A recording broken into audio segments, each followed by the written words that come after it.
More than 100 people have been killed by Typhoon Haiyan in central Philippines. The typhoon is possibly the strongest to hit the country this year.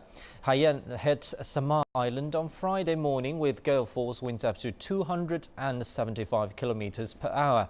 Electricity and communication have been cut in many of the affected areas. The super typhoon has flooded villages, triggered landslides and forced over 1 million people to seek shelter.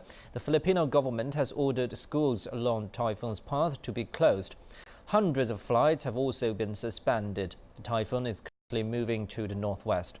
Over 12 million lives could be at risk. That includes 2.5 million residents of Cebu, the second largest city in the country.